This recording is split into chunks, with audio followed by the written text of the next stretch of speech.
Benim adım Yahya Yılmaz. Avran'da doğmuşum. Babam Kafkas muhaciridir. Avran Muş merkeze bağlıdır. Eskiden ismi Avran'dı, sonra belediye oldu. Ondan sonra ismini değiştirdiler, Yağcılar'dı. Yağcılar'ı da değiştirip bize pek bizim hoşumuza gitmediği için Yeşilova beldesini diye değiştirdik onu da. Değiştirenlerden de Allah razı olsun. Aslen biz Kafkas muhaciriyiz. Babam bundan 150 sene önceden Dağıstan'dan hicret edip buraya gelmiştir. İmam Şamil Ruslara esir düştükten sonra artık o Rus ordularında bile görev alan, bile savaş maşa katılanlar orada barınamadıkları için artık herkesin yeri yurdu da olduğu halde Peygamberimiz ne şekilde Mekke'den Medine'ye hicret etmişse aynı o niyetle hicret edip Türkiye'ye gelmişler. Bizim millet Türkiye'nin 4 tarafına dağılmıştır. Biz ise burayı, doğuyu tercih etmişiz. Buraya geldikten sonra buradaki bazı belli başlı ailelerle kısım akrabalık kurmuşuz. Mesela Şeyh Mahmud var, Karaköylü, o Suriye'de vefat etti. O bizim eniştemizdir. Onun kardeşi Şeyh Halit, o bizim eniştemizdir. Ondan sonra tabii Şeyh Halit'in kızlarından, benim bibimden olan bir tanesi Melek Said'deydi, vefat etti Melek Aladin'in oğlunda. Bir tane Seyda-i Melek Abdullah Koltanlı belki ismini duymuşsunuz. Bir kızı da ondaydı. Bir kızını da Şeyh Mezher'e verdiler. Şeyh Aladin var ya, okuyunda ona verdiler. Onda şimdi kızları vardır. Orada Şeyh Halt'ın oğluyla evlenmiştir. Onlar da bizim damatlarımızdır. Aslında ben küçükken babam beni okutmak çok istemiş. Yani gerçekten istiyordu. Allah da bilir. Babam zorla beni okuttu. Şimdi küçükken babam beni küçük yazdırmış. Demiş ki ben bu okula giderse, okula gider bu sefer askere çağırırlar. Askere çağırdığımı bu sefer okumasına engel olur diye babam beni küçük yazdırmış ve öylelikle medreseye verdi. Medrese vermenin sebebi de asas babam beni vermeden evvel Allah rahmet etsin benim amcamın hanımı vardı. Bile onun yanında oturuyordum. Küçükken o şunu bunu ahiretten, cennetten, cehennemden anlatıyordu. Bir gün cehennemden anlattı. Ben ağladım dedi. Niye ağlıyorsun? Dedim vallahi ben o cehenneme dayanamam. Dedi öyleyse dedi oku. Dedim okusa adam kurtulur mu? Dedi vallahi tabii kurtulur. Allah-u Teala insanı cennete gönderir. Cennet şöyle böyle diye bana yani kadındır, yaşlıdır Allah rahmet etsin. Tabii bana ile sevdirdi. Ben hemen sabahleyin kalktım. Bir amma cüzü bir alfabe aldım. Gittim amcanın yanına. Dedim amcam beni okut. Benim babam da o sırada Hicaz'dadır. Hicaz'da biliyorsunuz epey çekiyordu. 2-3 ayda ancak geliyordular.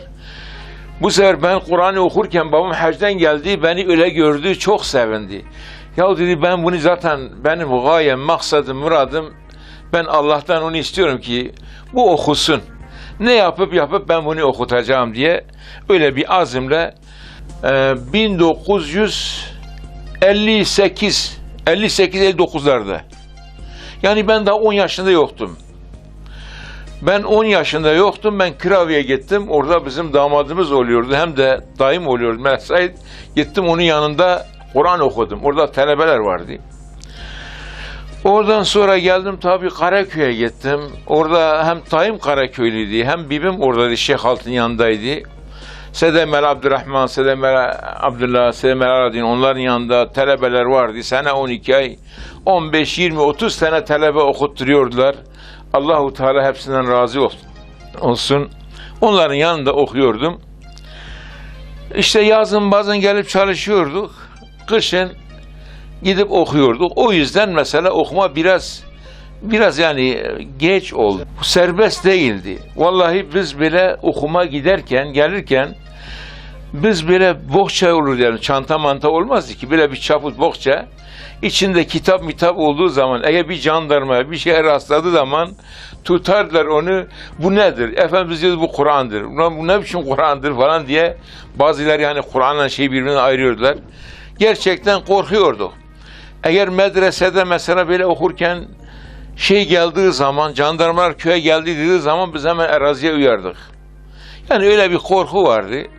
Allah'a şükür şimdi o korku da gitti. Allahu Teala daha da bizi kurtuluşa, refaha, mutluluğa, bütün Müslümanları erdirsin, bizi de.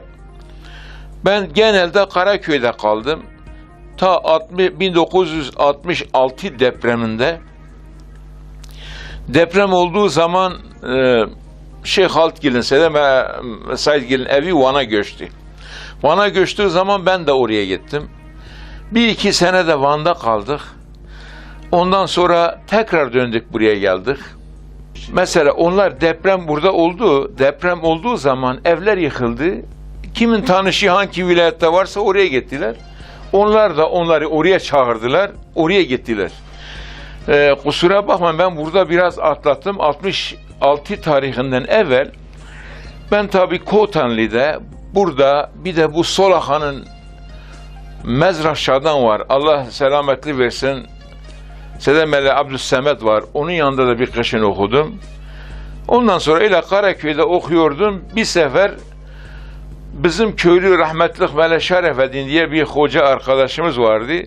Biz aramızda anlaştık, dedik ya öyle bir yere gidelim ki 1-2-3 sene gelmeyelim. Böyle bir yazın geliyoruz, çalışıyoruz, kışın tekrar gidiyoruz.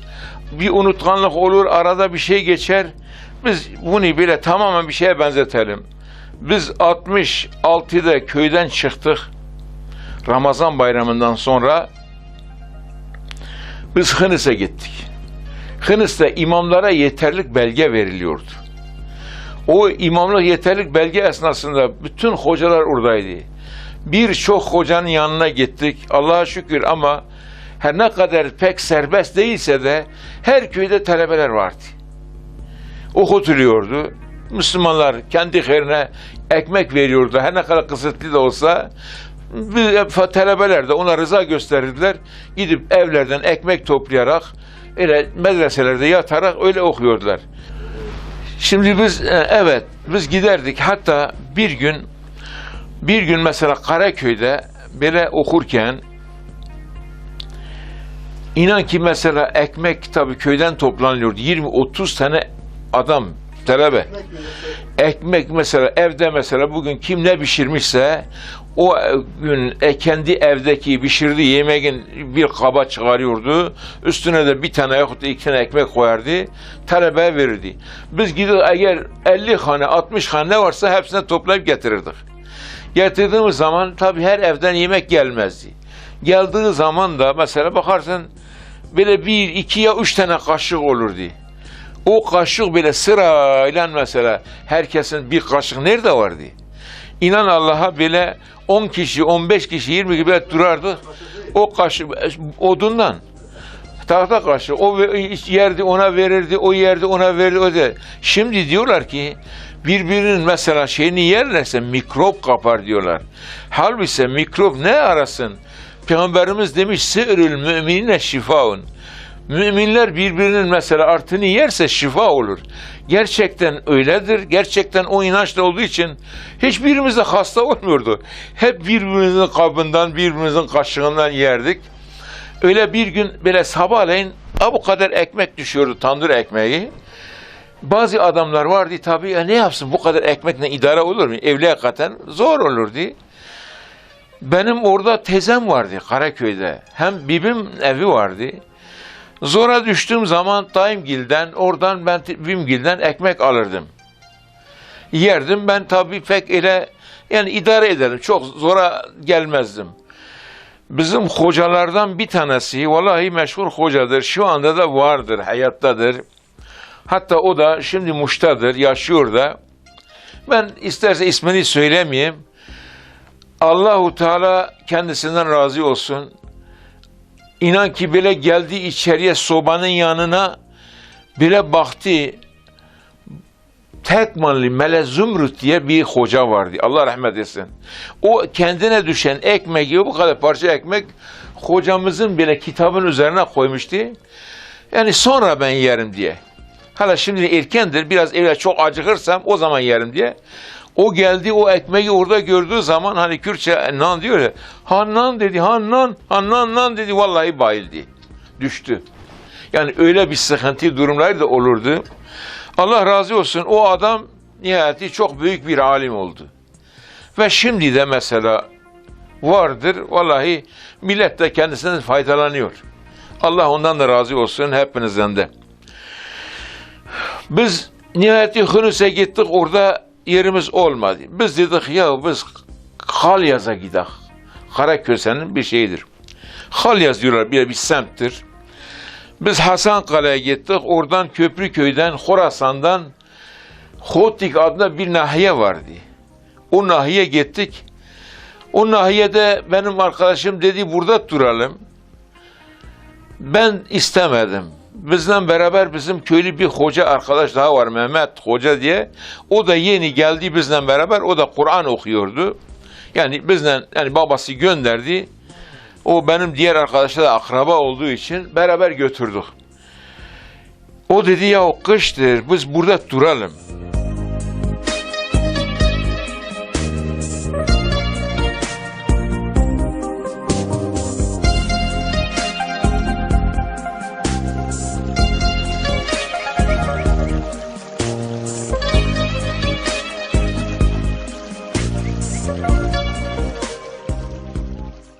Şimdi orası Alevi köyüydü, biliyor musun?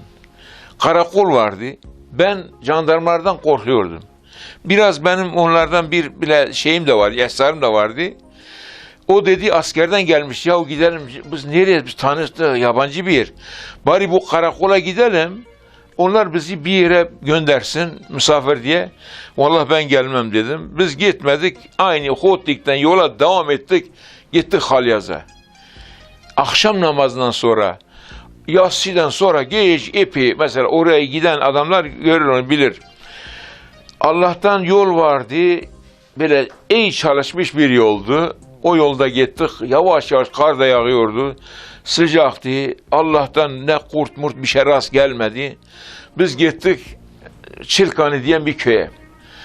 Köye gittik, hani elektrik yok ki o zaman. Böyle idare lambalar, bu gaz lambaları. Böyle bir yüksek binanın önünde, 2 katlı binanın önünde durdu. Vallahi bunlar bizi misafir ederler herhalde. Gitti o kapıyı döktük. Kapıyı döktük Muş'tan Karaköse'nin Halyaz semtine gitmişiz. Oraya vardık. Oradan kapıyı açtılar. Dediler ya kimsiniz falan. Dedi valla biz talebeyiz. Vah vah vah vah diye, yani sen bir göreydin. Yani küçük büyük o köydekiler, o evdekiler dışarı çıktı. Yani bizim annelerimiz, babalarımız bize öyle sahip çıkmazdı. Yahu öldünüz siz, üşüdünüz, nasıl ölmediniz, nasıl boğulmadınız, nasıl geldiniz, siz nereden geliyorsunuz? Valla işte biz Kotlik'ten. Nerelisiniz dedik, valla Muşluyuz. Vah vah dedi, bu nasıl bunlar geldi? Baktım o birisi dedi, ana dedi, dayı dedi, valla dedi, bizim bunlar senin memleketlindir bunlar dedi. Öyle deyince, o da yaşlı bir kadındır. Dedi hala söyle dedi. Mal babanın kesin azıkın dedi. Hala benim babamgillerden, Karaköy'den hiç kimseyi tanırlar mı falan diye bir sordu. Benim arkadaşım dedi ki valla bu arkadaşım sanki o köylüdür. Herkesi tanır. O öyle deyince baktım ki bizim hocaların, bizim akrabaların adını soruyor.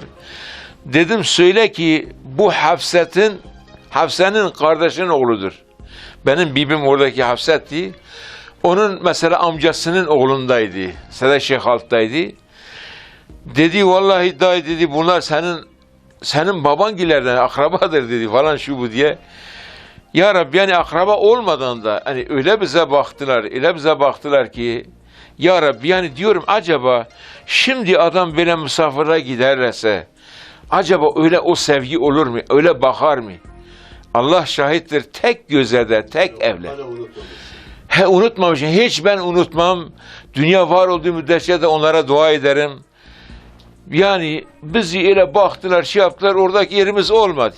Onlar dedi ki bak, Hoca Mele Ömer'di. Allah razı olsun, eğer ölmüşse Allah rahmet etsin, kalmışsa da Allah selamet versin. Dedi Seyda dedi, bunların dedi ekmeğini biz veririz. Yataklarını da biz veririz. Ne olur bunlar bize tanıştır. Bile tesadüfen Muş'tan buraya gelmişler. Bunları valla dedi yerimiz yoktur. Ders yetiştiremiyorum. Ne yaptıysa Mele Ömer yerimizi yapmadı. Biz oradan gittik Canbega.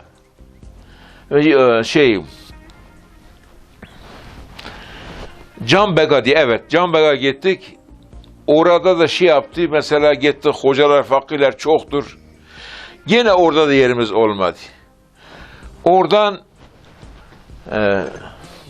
bir köyün, şimdi adını unuttum mesela, asas o köyün adı aklıma gelmiyor. Tabii küçük, epey zamandır. Her zaman da biliyor, Halyaz'daki meşhur bir köydür. Oraya geldik, cuma günü orada namaz kıldık. Orada da baktık ki talebe melebe yoktur. Hocası talebe beslemiyordu. Dediler Dellika'da şeyhler vardır, orada talebeler vardır. Oranın da yolu kapalıydı. Tekrar orada dedik medrese nerede var? Valla dedik Halyas'ta bunlardır. Biz tekrar geri dönüp gelip Hasan Kala'dan geldik Hınıs'a. Hınıs'ta biz yine Kurdi diye bir köy vardı. Kol Hassar, bu hani bizim Şeyh Said Efendi'nin köyün üst tarafında. Kurdi'de de talebeler vardır. Biz oraya gittik. Maşallah Mele Reşit, Allah hali selametli versin, o da hocamızdır. Zamanında onun yanında okumuştum.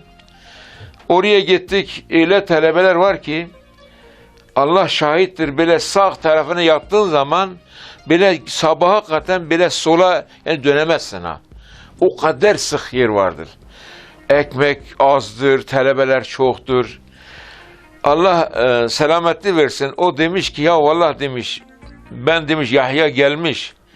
Şimdi ben seydalarım için olsa da ben onu mutlaka geri döndürmezdim. Kendi yatağımı paylaşırdım. Ekmeğimi paylaşırdım. 3 kişiydiler, ne yapalım? Orada tanış bir tane talebeye demiş ki söyle Yahya'ya eğer ayrılırsa valla ben onu alırım. Ayrılmazsa ne yapalım? Vallahi mümkünümüz yoktur. Geri dönüp geldik tekrar döne dolaşa biz geldik. Geçtik Halil Çavuş'tan Kızıl Ahmet'e gittik. Mele Abdullah diye biri vardı orada. Orada talebeler var, çok hoşumuza gitti. Ne ettik, o hoca da yerimizi etmedi. Dedi 3 kişisiniz. O da benim arkadaşım Mele Şeref Efendi vardı, Allah rahmet etsin. Zamanda Şeyhvalya'da, Bulanlık'ta onunla tanışmış arkadaşlar vardı. Onu tanıyordu. Onlar çok yalvarıyorlar, ne olur ha bunları bırakma falan. O demiş valla o bir tane durursa, ayrılırsa alalım. Biz üçgeni alamayız. Valla o da dedi ben ayrılmıyorum. Benim gibi ben arkadaşlarımla ayrılmıyorum dedim. Geldi oradan çıktık evlen namazdan sonra Kağgık diye bir köy vardı. Oradan çıktık o Hafrenge. Kışın o buzda, o soğukta o suya vurduk. Bile yani ayağımız neredeyse kesiliyordu. Gittik Haramiye. Allah rahmet etsin, o hoca ölmüş Mele Bahtiyar. Onun evine gittik. Bizi misafir etti, bize hürmet etti, saygı gösterdi. Yerimizi yaptı. Bir aydan fazla orada kaldık. Baktı hem yakacağımız bitti. Bizim medresemiz damcı ediyor. Soğuktur. Ne yapalım? Millet fakirdir. Bize öyle yakacak, verecek durumda olmadıkları için biz oradan da dağıldık. Tekrar Kurdi'ye gittim. Orada gene yer olmadı. Döndük geldik Ağgen'e. Cem'i Zoro'ya vurduk böyle akşam üzeri. Bir Zoro çayı diye bir çay var. Vallahi böyle yerin suyun dibi hep buzdu. Geçtik gene gittik Ağgenli'ye. Bizi misafir ettiler. Allahu Teala ölmüşlerse nur içinde yatırsın. Kalmışlarsa Allah selametli versin. Ya Rabbi bize ne kadar baktılar, ne kadar. Bu giden her köyde. Hoş babamızın evi burada. Nereye gitsek yani kendi babamızın evinden daha fazla bize bakardılar. Bu yani ilim ehli yani talebedirler, okuyorlar diye yani böyle canlarını fida ederdiler.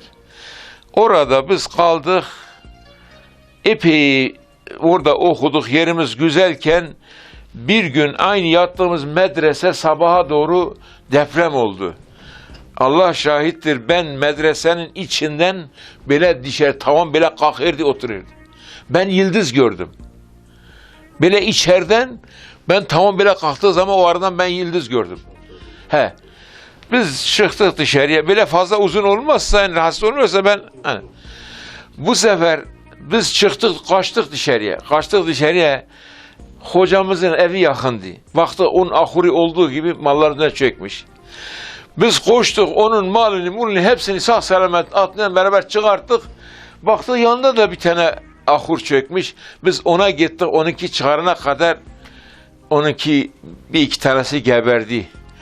O adam Allah rahmet etsin, eğer ölmüşse de böyle Kürtçe dedi, aklımın bekesi dedi. Dedi, aha dedi, ey Seyda dedi, fakir hebun, nava 5 dakika dedi, 5 dakika dedi, açtılar malı çıkarttı. Benim kimsesizlikten dedi, işte benim malım öldü. Ne yapalım, biz yetişene kadar onu kurtaramadık. Sabahleyin, böyle hani kürşe diyoruz ya, yer böyle donduğu zaman, kar yağsa, böyle at üzerinden gider. Araba geçse kar üzerinden kırılmaz. Böyle buz üzerinden mesela Murat buz tutuyordu. Biz her onun üzerine gidip geliyorduk. Öküz araba gidiyordu üzerinden. Tavukla odun taşı. Murat'ın. Evet. Biz sabahleyin Ağgeni'den 66 depreminde baharın öyle olduğu orada Muş'ta Kotanlı, Tepe Çalvur bu üç köy yıkıldı. Ama Henüz Ovası'nda da epey zarar ziyat oldu. Bayağı evler yıkıldı. Ama adamların ziyatı yoktu. Yalnız bu üç köyde Muş'ta adam da öldü. Her köyden epey birkaç kişi böyle yani bayağı adam öldü. Amin. Allah cümlesi rahmet etsin. Bu sefer biz tam Ağenli'den Fırfırık Gündü Ömer böyle o şeytanın karşısından Cellin böyle karşıda kalıyordu. Aynadan, Keyranlık'tan Viranca geldik, biz orada evle namazını kıldık. Orada bir teyzem vardı, Allah rahmet etsin. Onların evinde yemek yedik, evle namazını kıldık. Oradan çıktık, böyle hınzor gelip Çalburun adağından, Tuğay'dan bile Aslat Varto yoluna çıktık. Oradan yürüyerek geldik, Akpınar'la Serkisa'nın Sarılık'ın arasında bir üstü açık kamyon bizi aldı. O dağlarda kardır, ovada biraz şeydir. Hava sertse de pek kar yoktur. Yayan geziyor, yayan. Allah şahittir ki şimdi ben diyorum, benim çok aklımdan geçti. Bana bir traktör verseler, ben binsem traktöre, çıplak traktöre, ben o traktörle var gücüne gitsem, ben ancak akşam oraya giderim. Nasıl biz geldik? Öyle güçlü çantalar vardı elimizde. Ben işte Sarılık'ın dibinde üstü açık kamyona bindik. Bizim köyde Hoca Osman'ın kavaları diyoruz. Oraya geldik, akşam ezanı okundu. Nasıl Allahu Teala yani rast getirdi. Nasıl geldi? O nasıl bir candı? Nasıl yani gelebiliyorduk? Ama şimdi böyle bir tarla oluyor bazen yazın. Ben diyorum ha gideyim oraya bakayım. Hala ne var ne yok. Yani gidemiyorum yani tembel ediyorum. Şimdi o kışların sudan çok fazla geçtiğim için kışın Allah şahittir, Kasil'de yattığımızda olmuştur. Çül atardık üzerimize. Yani böyle de olmuştur. Ne yapalım? Millet fakirdi. Öyle fakirlik vardı. Bahar olduğu zaman hep taktarma oluyordu. Bizim talebenin hayatında herif getirip bile karda 2 teneke buğdayı alırdı sırtına, bir ayağı düşer batar kalkar batar gel değirmenle gelirdi.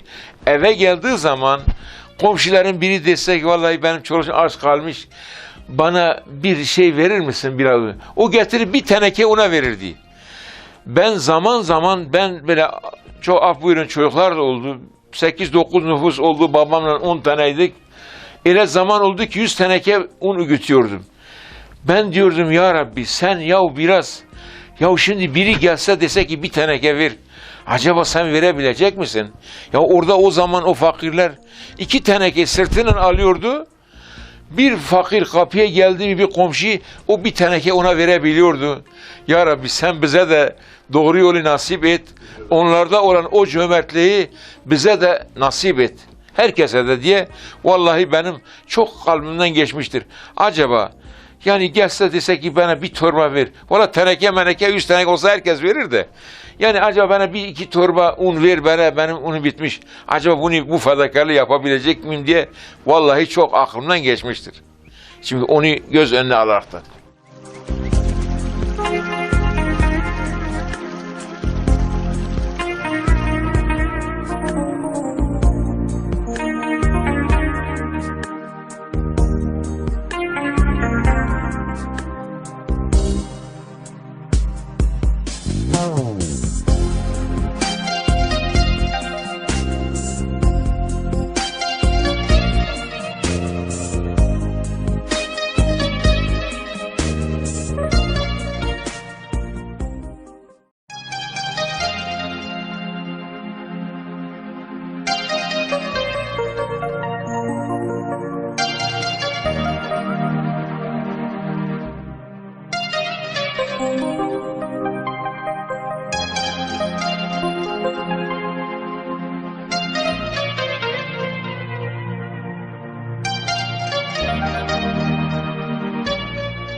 O zaman Nurşin'de talebeler vardı. Okin'de vardı. Ondan sonra Karayazi'de, Çuhraşi'de vardı. Yani bu Gümrah birçok yerlerde. Mesela Mele Müştak Allah selametli versin. Herhalde vefat etmemiş ben diyorum daha. Van'a gitmiş ama vefat etti etmedi daha bilemiyorum. Onun kuvvetli medresesi vardı. Karaköy'de vardı. Kotanlı'da vardı. Aşağı yukarı birçok yerde vardı. Dadinan'da vardı. Rahmetli Mele Selim'in kuvvetli talebeleri, medreseleri vardı. Yani oraya gitme. Ben genelde buralarda okudum. O kış gittim. Dedim hala bir başka memleketlere gideyim. Gittik, gezdik. O zaman buranın kadrini yine. Ya bizim böyle hazır kafide bunun kadrini bilmiyorduk. Mesela Karaköy'ün, Kotanlı'nın. Bize ne zaman gelse yerimizi yapıyordular, şey yapıyordular. Biz geldik, tekrar baktım ki hayır yoktur. Döndüm ben gene, arkadaşlar ayrıldık birbirinden. Ben gene Karaköy'e gittim. Benim arkadaşım da Muş'ta Vartinis diye bir köy var. Vartinis'e gittik. O senesi yazın tam Cuma günüydü, deprem oldu. İşte Varto'nun alt üst olduğu burada her tarafın yıkıldığı deprem işte o zaman. Baharın Hınıs'ta deprem oldu. 3 köy burada yıkıldı. Yani Kotanlı, Tepeçalbur. Ama yazın artık hepsi beraber. Tabii bizim buralara kadar etkisi oldu. Her taraf yıkıldı. O depremden sonra hocamızın evi Van'a gittiği için bu sefer biz kalkıp Van'a gittik. 1-2 sene de orada onların yanında okuduk. Ondan sonra tabii kendi memleketlerine depremde bazılarına konut bu şey yaptığı zaman bizim hocamız oradaki millet çok bakıyordu. Çok seviyordu onları. Orada Şeyh Seyfettin vardı. O da Sede Şeyh Mahmud'un halifesiydi. Zaten onun vasıtasıyla gitmişti. Bizim hocalarımız Allah selametlik versin. 2 tanesi Van'dadır şimdi. Mele Raşid, Mele Eşref. Sede Mele Said de Hollanda'dadır. Şimdi içeridedir. Ha bu bir serbestte olsa belki inşallah o da belki gelebilir. O sırada tabi babaları memlekete gelmek istiyordu. Oradaki insanlar ona bambaşka bir gözle baktığı için vallahi çok rahatsız oluyordu. Allah nur içinde yatırsın. Yahu diyordu bunlar aslında bazı Allah'tan istenen şeyler bizden istiyor. Yahu diyor ben memleketime gideceğiz.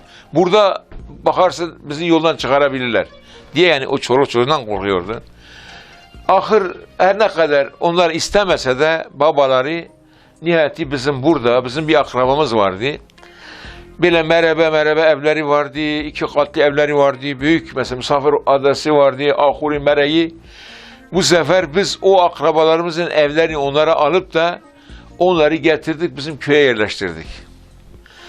Köye yerleştirdiğimiz zaman tabii onlar 2-3 aileydi, 2 tanesi evliydi, 3. evlenecek vardı. Diğer çoluk çocuk nüfusları çok kalabalıktı. Ancak o evde barınırdılar. Oraya geldiler. 14 sene burada imamlık yaptılar. Ve 14 sene burada çok da mesela talebe okutturdular. Aynı Mustafa'nın imam olduğu o caminin orada medrese vardı. Yani 10 seneden daha fazla, 10-14 sene, ama bizim bu çevredeki talebelerin hepsi yani buraya gelip okumanın kalmadı. Birçoğusu buradaydı. Burada bunlar imam tabii. Bunların mesela çobanlık, mescid, başka herhangi bir şey yapacak durumları değil. Kadroda yoktu. Bizim burada yani hakla, zekatla öyle hocalık yapılıyordu. Köyde mesela bir mahalleye, bir yeni aşağı caminin mahallesine imam geldiği için oraya kadro oldu. Buranın kadrosu olmadığı için köylüce bunu tutmaya kalkıyordular. Hane başı 2 teneke, 1 teneke, böyle de onların nüfusu karabalıktı, idare olmuyordu. Yani bir kadro olaydı burada o zaman, inan ki onlar o medreseyi dağıtmazdılar. Burada o medreseyle devam eder giderdi. Kadro olmadığı için buradan bizim Sakavi diye bu mercimek kale var. Onlar geldiler, illa dediler oraya gel. Nihayeti oraya gittiler. Burada da komşular tabii hani yani daha doğrusu onların kadrini bilmediler. Bunların nüfusu karabalıktı, idare de zordu. Bunlar sağda o imamlığa bakıyordular. Köylü de bir destek vermeyince bunlar oraya gitmek zorunda kaldılar. Şimdi o evleri de bana verdiler. Sonra ben o evleri aldım. Şimdi de halen o evde oturuyorum. Sakavi'den de sonra kimi Van'a gitti, kimi Karaköy'e gitti. Şimdi yurt dışına sağa sola dağıldılar. İcazı almadım ama o kitaplarımı bitirdim. Yani muhtasara gittim. En son de mesela ben Sede Meresaid'in yanında okudum. O şimdi Hollanda'dadır. Yani artık yani biz icazı her ne kadar almadık ama kitaplarımızın böyle sırada kitapları bitirdik.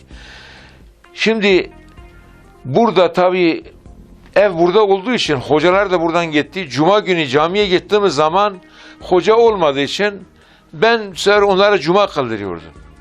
Öyle baktım köylü dedi ki ya gel sen bize imam ol. Ben olmak istemedim. Babam dedi ya ol. 1-2 sene ben fahri imamlığı yaptım. Bir de enteresan bir şey size göstereyim. Benim okuma yazmam hiç yoktu. Okuma yazmam olmadığı için Van'da ben gece okuluna gidip okuma yazma bir belge aldım. Latin harf üzerine. Evet. Ondan sonra buraya geldik. Solahan'da ilkokul diplomasını aldım. Solahan'da. Yani bazen arkadaşlarla böyle okuma giderken orada arkadaşlarla iştirak ettik. İlkokul diplomayı orada aldım. Buraya geldikten sonra baktım herkes İmam Hatip'e giriyor, şey yapıyor. Biz de gittik, müracaat ettik. Ettiğimiz zaman İmam Hatip okul müdürü bizi almadı. Yerimiz yoktur, okul yapılmamış diye bizi almadı. Almayınca baktım 10-11 tane arkadaş buradan Erzurum'a gidip müracaat edip de orada İmam Hatip okuluna gidiyorlar. Ben de onlara katıldım, oraya gittik. Biz eskiden mesela 11 kişi oraya gittik. Valla bizden 3-4 tanesi, 3-5 kişi devam etti, diğerleri de vazgeçti. Nihayeti ahir orada biz İmam Hatip'in çoğunluk derslerini verdik. Muş İmam Hatip'i açıldıktan sonra biz naklen buraya geldik. Her ne kadar diplomayı orası bize verdiyse de biz bazı derslerimizi de Muş İmam Hatip Okulu'nda verdik. Yani 1. devreyi öyle bitirdik. Dışarıdan girdik mesela. Hem okuma yazma belgeyi, ondan sonra ben Kur'an kurs belge gerekiyordu imamlık için. Kur'an kursu Muş'ta aldım, girdim. İmamlık yeterlik belgesi lazımdı. Biz gittik, dediler valla buradan gitti. Artık Doğu Anadolu, Güneydoğu Anadolu, ondan sonra şura, bura İç Anadolu, ta Trakya, Marmara Trakya'da. Artık son orada var imtihan. Biz buradan belgemiz olmadığı için Kur'an kurs belgesini Muş'ta aldık. Buradan Kırklareli'ne gittik. Orada yeterlik belgesini de orada aldım. Yani bu kadar bu Latin şiarı için yani gerçekten çok çile çektik. Mesela okuma yazma belgesini, ilkokul diplomasını, İmam Hatip 1. devresini, Kur'an kurs belgesini, imamlık yeterlik belgesini. Gerçekten yani imtihanı görmeyen adam da bilmez. İmtihan zor bir şeydir. Yani öyle kolay bir şeydir, heyecanlı bir şeydir. Aldık geldi evdeydi. Ben daha imam olmamıştım. Allah rahmet etsin, Mele Mehmet vardı bizim bir müfti burada Muş'ta, Kışıltağlı. O da, bu da onun yardımcısı vardı. Muhittin neydi? Mele Mehmet vardı. Bir gün cenaze varmış bizim köyde, 3 günden sonra yemek veriyorlar. 4. günü bizim burada. O yemek verirken hani ona bir devir okuturlar. Bu sefer yemek veriyorlar. O yemekteyken bir zarf geldi, bana verdiler. Baktım Müftü Mele Mehmet diyor ki, ya siz medresede okudunuz. Ondan sonra diploma da aldınız. Niye siz imam olmuyorsunuz ki? Vallahi Allah bunu sizden sorar. Yani hakikaten ben gelip artık o traktör alıp da çiftçiliğe, reçberliğe başlamıştım. Onun üzerine gittik, müracaat ettik. Müracaat ettik, 17 kişiydik. Muş'ta da 4 tane kadro vardı. Biri o hastahanın arkasında yeni cami. Biri Serkisan eski adı, oranın kadrosu vardı. Biri yukarı Henzor. Biri de Kayalık köyü, Zirenk, Varton'un. Ha bu 4 köy vardı boş. Vallahi biz 17 kişi müracaat ettik. Allah'tan işte o 4 kişi kazandı. Bir tanesi de bendim. 1978'in 3. ayın 18'inde ben o zaman kadroya geçtim. Gittim 5 sene Varto'da görev yaptım. 5 sene sonra babam dedi ki, ya dedi, sen dedi getirip de beni buraya çekip getirmişsin, dedemiz babamız hep kadrolu muydu? Bu kardeşlerime eğitim yaptırıyorsun. 2'de 1 bu yaşlı adamlar, bu fakir. Buradan oraya geliyorlar, beni bayramda, seyramda, beni babamın gözleri görmüyordu. İllahi biz köye gideceğiz, sen istifa et, biz köye gideceğiz. Bu kadroyu neyine gerek? Baktım babam çok ciddidir. Ben kime söyledim? Herkes dedi, ya dedi, kadro ele geçmiyor, sen kadro nasıl ki? Vallahi dedim, babamın rızası almak lazım. Ne yapalım, ne yapmayalım? Aynı geldim, Sakkavili benim o hocam var ya, Said Hoca. O dedi, vallahi bilmiyorum, burada öyle bir kadro da yoktur. Hele bakalım, biz bir müftülüğe gidelim, yeni bir müfti gelmiştir. Gittim müftinin yanına, dedi, varsa beğendiğin bir köy oraya verelim. Baktım ki 5 parmak Gemik köyü vardır. Ne camisi var, ne imam evi var, ama kadrosu var.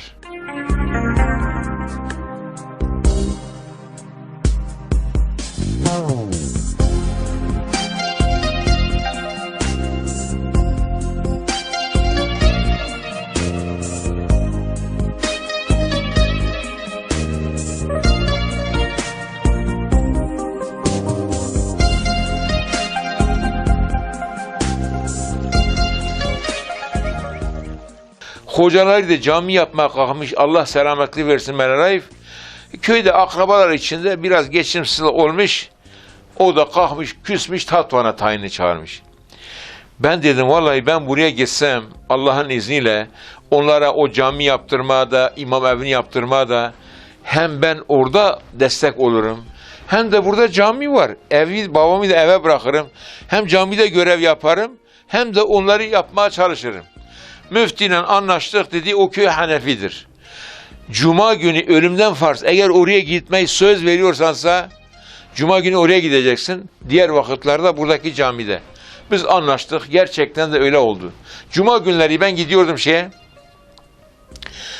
Gemi'ye gidiyordum, onların cumasını kırardım, Ramazan ayında da orada olurdum.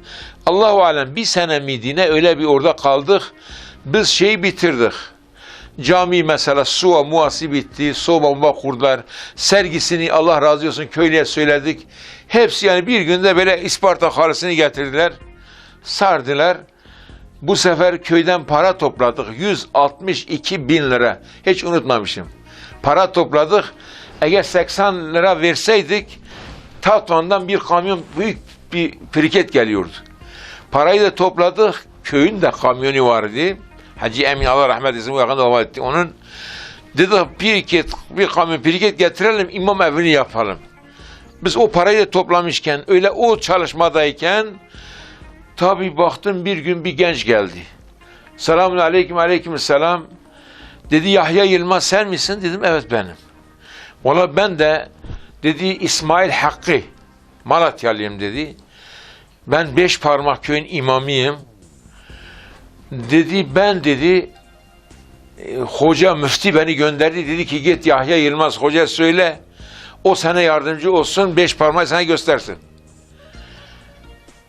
Ben orada da öyle medreseyi de sermişim, bekar evi, medrese var, cami var, her şey faal etmiş, bekarlara ele geçmez. Orada bir ufak tuvalet de yaptık, cami imamının yanında çeşme var, şey var, çok hani artık kemerde kavuştu. Demedim ki oranın imamı peki o ne oldu? Valla bir şey demedi. Bana dedi git Yahya Yılmaz'a söyle ki oraya yardımcı olsun. Allah Allah. Ben geldim dedim ya acaba ben nereye? Beni Allah razı olsun Kerran-ı Aşka var ya. Kerran var bu Zenguk'un yanında, tanır mısınız? Beni oraya vermiş. Artık yani o da yani kennehu bana yani iyilik mi yapıyor? Artık ne yapıyorsa Kerran'ın da kadrosu var. Camisi yani delinmiş, bozulmuş. Öyle pek ibadete açar bir durum yoktur. Vallahi şimdi Kerran'a nasıl gideyim? Onlarla nasıl şey yapayım? Allah rahmet etsin, bizim bir dostumuz vardı. O dedi sen hiç gelme ben giderim. Dedi muhtarı ben tanır, benim akrabam dedi. Gitti muhtardan olur aldı. Dedi kadroyu vermiyoruz, yalnız kadromuzla nerede görev yapıyorsa yapsın. O bir kağıt mühürledi. Ben müftüyle verdim. Müftü beni verdi bu camiye. Ben o kadroyla burada görev yaptım. 1,5 sene de öyle devam ettim. Ondan sonra Allah razı olsun ben yalvardım. Dedim yahu dedim. Bakın bu Muş Ovası'nda eğer bizim bu cami gibi bol cemaati olan 5 vakit sabah namazına gelin bir sef cemaat var. Ya böyle şey yoktu ya, buraya 2. cami diye siz buna niye kadro vermiyorsunuz? Ya buraya verin. Allah razı olsun bizim köyden de bir tane Nizamettin Karasu vardı. O da o zaman şefti. Gerçekte onun çalışmasıyla bizim köyü ön sıraya getirdi. Muş'ta Ankara'dan gelen ilk kadrolarda bir tanesini bizim köye verdiler. Avvela bizim kadro gelmesinin sebebi de o Nizamettin Hoca ile bizden oldu. Şimdi de Allah'a şükür artık kadroya kavuşmuş. Bu kaç tane imam değiştirildi benden sonra. Şimdi artık Mustafa, evet ben emekli oldum. Şu anda da Mustafa yerime bakıyor. Nasihat odur ki yani bence benim görüşüme göre İnan Allah'a eski adamlar daha kanaatkardı. Daha sabırlıydı. Daha hayaliydi. Daha da mesela dinine, diyanetine düşkündü. Yani şimdi de Allah razı olsun yani vardır ama inan Allah'a yani o durum o zaman İslamiyet mesela şimdi zaten pek serbest de değildi. Başörtüsünden tut, Kur'an okumaktan tut, medrese talebe hayatından tut, her şey kısıtlıyken o zaman insanları elinden gelen çabayı sarf edip de mesela bu reddeye geldiler. Ama şimdiki insanlar hiç kimse böyle diyor benim kılıma dokunmasın, bana değmen ilan bin yazarsın. Herkes kendi kılını kıpırdatmıyor, kendi keyfinde, zevkunda. Ama ben kendime söyleyeyim. Ben mesela neler gördüm, neler çektim. Yani şimdi ben gece gündüz başımı, canımı bu din yoluna feda etsem de azdır. Ama ne var ki öyle bir gayretsizlik mi? Yani nedir? Allahu Teala bütün Müslümanlara, bütün İslam alemine şuur versin. Bizlere de versin. Eğer zaman varsa ben şöyle mesela Allahu Teala ayette şöyle bir kısa ben birkaç kelime de söyleyeyim. Cenab-ı Hak Estağfirullah ayette diyor ki وَعَدَ اللّٰهُ الَّذ۪ينَ آمَنُوا مِنْكُمْ وَعَمِلُوا الصَّالِحَاتِ لَيَسْتَخْلِفَنَّكُمْ فِي الْأَرْضِ كَمَا اسْتَخْلَفَنَّ الَّذ۪ينَ مِنْ قَبْلِكُمْ وَلَيُمَكِّنَنَّ لَكُمْ دِينَكُمْ الَّذ۪ي ارْتَضَىٰ لَكُمْ وَلَيُبَدِّلَنَّكُمْ خَوْفًا أَمْنًا مِنْ بَعْدِ خَوْفٍ يَعْبُدُونَنِي وَلَا يُشْرِكُونَ. İnşallah ayette yanlışlık olmadı. وَمَنْ كَفَرَ بَعْدَ ذَٰلِكَ فَاُولَٰئِكَ هُمُ الْفَاسِقُونَ. Sadakallahü'l-azim. Allah-u Teala diyor ki eğer siz gerçekten iman edip salih amellerde bulunursanız sizi yeryüzünde hakim kılarız. hakimiyeti sizin elinize veririz. Ve sizin benim size razı olduğum dini de yeryüzüne oturttururum. Ve size korkudan sonra her türlü emni emaneti veririm. Allah aşkına bizde ne hakimiyet kalmış. Vallahi bizde ne dinimizi serbest sürebiliyoruz. Şimdi biraz mesela şey olmuş. Ve bir de korku. Nerede İslamiyet varsa, Müslümanlar varsa öldürmekten, hakaretten, böyle yani kandan, yani zulümden hiç başka bir şey yoktur. Müslümanlar hep el altında gitmiştir. Şimdi bizim için, Müslümanlar için Allahu Teala, ya Rabbi ben diyorum acaba biz yani bu imanımızda şüphe mi vardır? Allah vaadinden hilaf etmez. Allah böyle söz verdiği halde niye biz Müslümanlar bu gibi şeylerden mahrumuz? Ama ne var ki biz Müslümanlar olarak vallahi hiçbir ümmet birlik, beraberlik etmeden, Allah'ın ipine sarılmadan hiçbir ümmet dünya ahiret mutluluğunu elde etmemiş ki. Bizde bu olmadığı için o da olmuyor. Başta bizim için 2 tane büyük fırsat vardır. Büyük yapacağımız yani fırsatlar vardır. Vallahi biz ya aklımızı kullanarak Allah'ın yoluna, şeriatın gösterdiği çizdiği istikamete uyarız. Dünya ahiret mutluluğunu nasip ederiz. Yahut da Allah etmesin kör olur. Allah'ın yolunu unutup valla dünya ve ahirette zelil, hakir, perişan olup millet ayağında oluruz. Allahu Teala hepimize Allahümme enil hakka hakkan varzına ettiba. Allahümme enil batile batilen varzına ettiba.